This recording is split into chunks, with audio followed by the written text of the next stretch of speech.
question.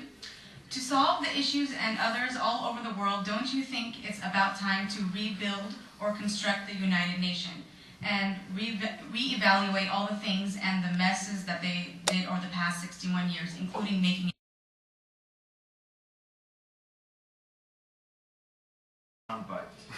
but the United Nations, as currently constituted, with the qualification for membership of the permanent seats of the Security Council being possession of nuclear weapons, when you're threatening anyone else who might want to build nuclear weapons, is clearly absurd. And great countries in the world, like India, like Brazil, like Germany, are not on the Security Council, and this is foolish.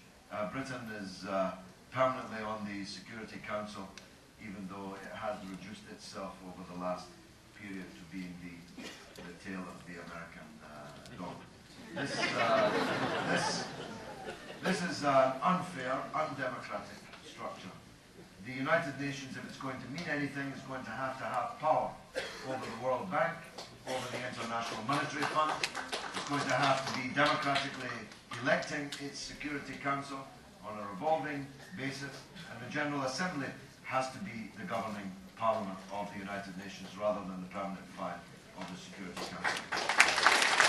And by the way, I'm sorry, and I love New York very much indeed, it has to leave the United States. So we have the situation where the United States government, as was, can pick and choose who comes to the United Nations. What kind of United Nations is that? The last time I was in New York in 2005, Bush declared that Chavez would not have any security protection if he went to New York to speak in the Bronx. And they forbade him to bring his own Venezuelan security. Of course, Chavez says, I don't need any security in the Bronx, thanks very much. And 40,000 people turned out to cheer him. It wouldn't have been the case if George Bush had turned up in the Bronx.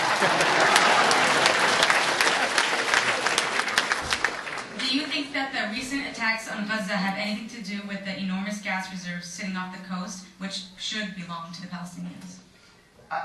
Truthfully, I really don't. Of course, oil and gas pop up in all of these colonial stories, if we were talking about Iraq or Afghanistan and former Soviet Central Asia and so on. Of course, these would be important issues. But to be honest, Israel is not besieging Gaza because it wants to get its hands on gas. Israel is besieging Gaza and occupying the West Bank and Jerusalem because the whole state of Israel is based on this gigantic lie. It's one of the biggest lies in all history. The lie that Palestine was a land without people. And that the Jews were, first of all, a people rather than a religion, and that they were without land. Of course, the vast majority of settlers who had gone to take the land and the houses of the Palestinian people already had houses and countries of their own. Jewish people in Brooklyn were not being subject to a pogrom. They did not have to flee to anywhere. Jewish people in London, likewise. If you listen to a spokesman for the Israeli Defense Force on TV now, once you've listened to the worst possible English accent Palestinian spokesman they can manage to find, they'll put on somebody with talking in a Brooklyn accent or a South African accent, telling you how he must defend his land. What kind? When I was in New York a couple of days ago, there was a huge conversion drive by a Jewish sect.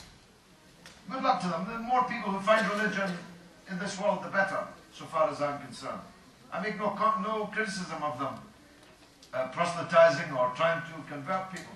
But the absurdity is, as Khaled said in his introduction, any person converted to Judaism on the streets of New York would have an automatic right to go and live on his land and in his house, while he's forbidden to go back to his land and his house.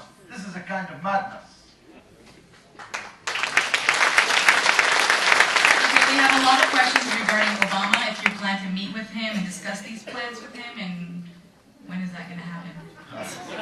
Well, I'm ready, Mr. President, anytime you like. Look, I supported Barack Obama.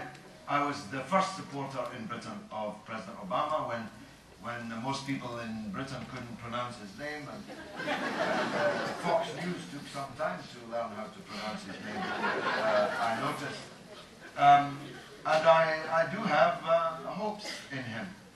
But as I said earlier, if we don't engage with him, if we don't get involved in this game, we'll lose it. Yeah? If you fight, you can't guarantee to win. But if you don't fight, you can guarantee to lose. And if we just sit back and say we've lost, they, the lobby, the Zionists, are too powerful for us and they've already won it because of Rahm Emanuel and so on, well, we'll be out of the game. We have to fight and contest every inch of this ground. And if I get to meet President Obama, then I'll say that to him, to his face.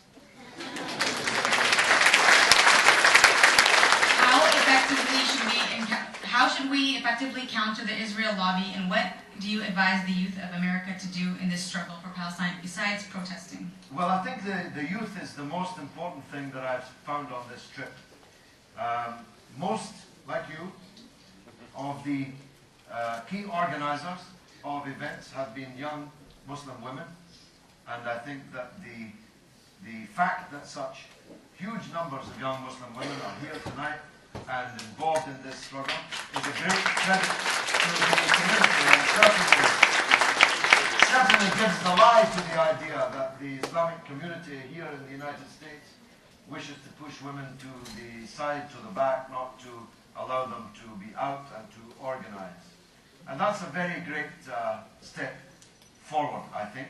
The number of young people who haven't lost their way, haven't lost their faith, their roots, is another tremendous occasion. But the most important thing is the unity I talked about earlier. You know, the Jewish community and Israelis are the most politically divided people on earth. I mean, they punch each other in the Israeli parliament. They assault each other. They are bitterly, bitterly divided. But they're united on one thing, which is the defense of Israel. We have to all be united on one thing, which is the fight for Palestine. That's what we have to do.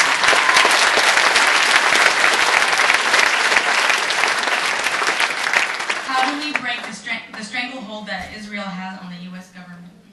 I think by this self-interest argument. We have to persuade American people, and I think, like Khalid, that we're actually on our way to that.